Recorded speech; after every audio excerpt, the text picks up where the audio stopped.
I'm challenging myself again, friends, to do my top 10 best novels that I have read so far this year in 2020 in 10 minutes or less. Let me know what you think in the comments. Without further ado. Number 10, The Alienist by Caleb Carr. This one takes place in 1896, New York City, in Manhattan, and there's a serial killer on the loose, butchering young children. It's a really graphic novel, and it's up to our detective team, led by Dr. Laszlo Kreisler, to put together the first criminal psychological profile, thinking that if they can understand the mind of the killer, perhaps it will lead them to him. I really loved this book. It's a great historical piece. The author takes great pains to take us back to that place and time, and I could almost hear the horse hooves clapping on the streets as we hunted for a ruthless killer. This was the best crime fiction that I have ever read. Number 9, Nosferatu by Joe Hill. In this one, our evil antagonist is Charles Manx.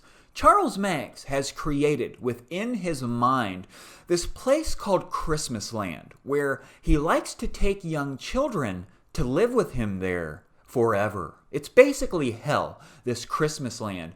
And Vic McQueen is our protagonist. She's a little girl who, like Charles Manx, has the ability to time travel. She can go to different places and times, and it's up to her to stop Charles Manx in this novel. Really inventive book is this one. Really horrific. I like the fact that Joe Hill merges horror with a bit of fantasy in this book, and he pays homage to his father, Stephen King, in this one in many different ways. I liked this book because of the uniqueness, the inventiveness involved. I've never read anything quite like it.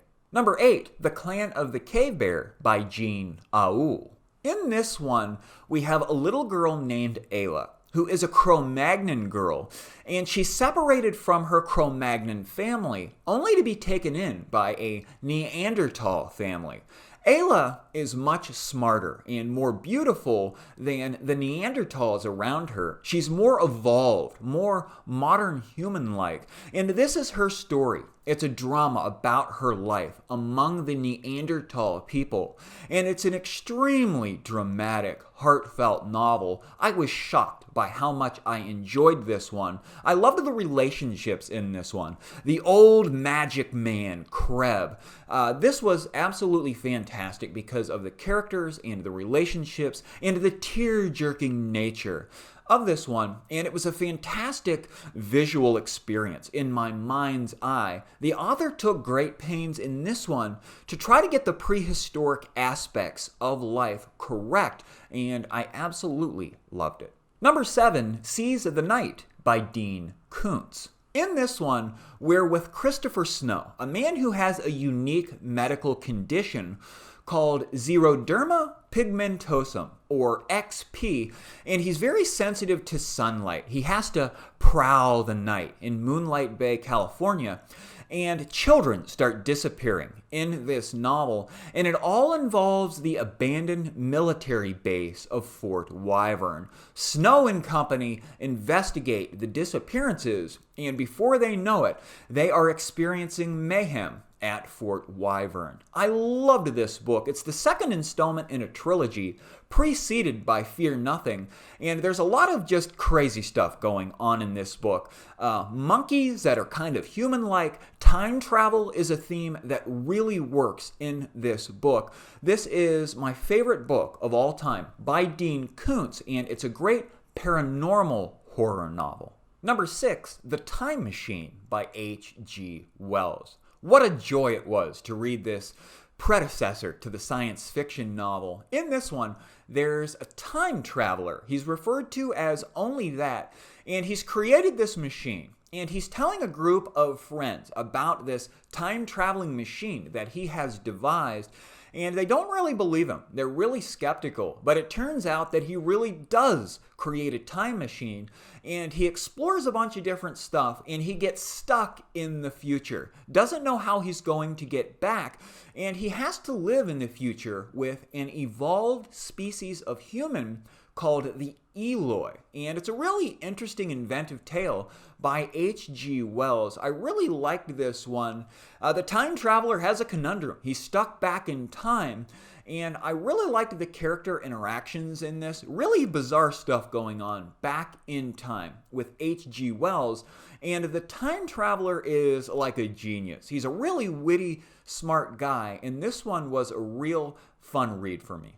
Number 5, Harry Potter and the Prisoner of Azkaban. We're in for our third year at Hogwarts in this one, and a new bad guy is introduced. Sirius Black, who is believed to be a friend of He Who Shall Not Be Named, has escaped from the wizard prison of Azkaban, and it's up to Potter and Hermione and Ron to figure out how they're going to deal with him. The Dementors are introduced in this book. Really interesting concept, and time travel is a central theme in this one as well that I think works really, really well. I cannot wait for book 4 in this series.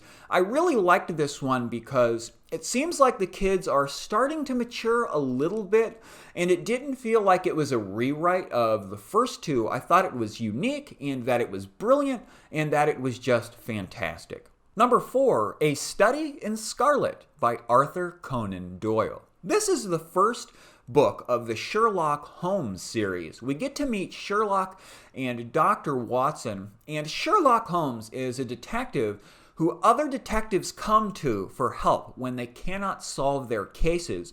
He's a genius, extremely witty, and even funny detective. He's the greatest detective of all time by a large margin, and there's a murder that the police cannot solve in this book. In comes Sherlock Holmes to help them with their case. I really, really loved this book. I was just stunned by how modern this book reads. A lot of times classics can be hard to get through with the language and the structure.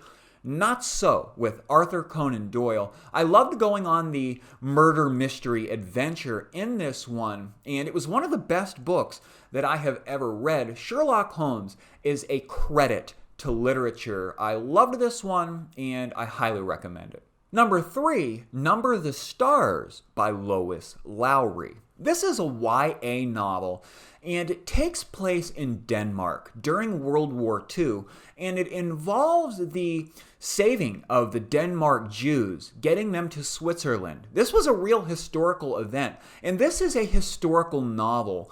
In this one, we have Anne-Marie, who is a Dane, and we have her friend Ellen, who is also Danish. Ellen happens to be a Jew. She lives with a Jewish family, and she is in danger in this novel. The Germans are all over the place, and Anne-Marie and her family try to help Ellen and her family in this book. And it's a very dramatic book, is this one. I loved it because it's not a gruesome novel, not a lot of blood and guts in this novel, but it really highlights the darkest part of human nature. I really appreciated this novel. Actually, I absolutely loved it. Number 2, Stormfront by Jim Butcher. This one is the first novel in the Dresden Files series, and it involves a wizard named Harry Dresden, Chicago's only professional wizard. He's a private detective, and he helps the Chicago Police Department when there are crimes committed that involve magic. Lieutenant Karen Murphy calls Dresden in because there seems to be a dark wizard committing murders in the area, and this book merges the detective fiction genre with fantasy, with epic high-end fantasy. It's absolutely brilliant. It's a character-driven novel, and I loved Harry Dresden. He's an imperfect hero, and I really related to him. And there's a great cast of characters in this one. This is so imaginative, and it works so well. It's the second best book I've read yet this year. And finally, friends, the best book that I have read so far this year, this Tenderland by William Kent Kruger. This book is a really heartfelt, tear-jerking kind of drama. It opens up at the Lincoln Indian Training School, which is an orphanage, a prison basically, for Native American children.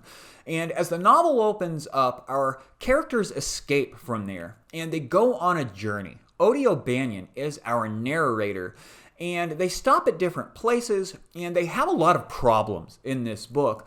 And the reason I loved it so much is that the characters are so lovable and relatable in this book. William Kent Kruger hits a home run with the characters in this novel.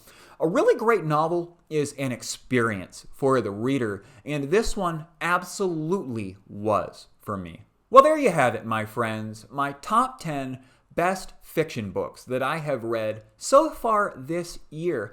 I actually interviewed the author of this Tenderland, my number 1. If you'd like to see that, I'll put it up on the end screen here. Thank you all for joining me, and I'll see you next time.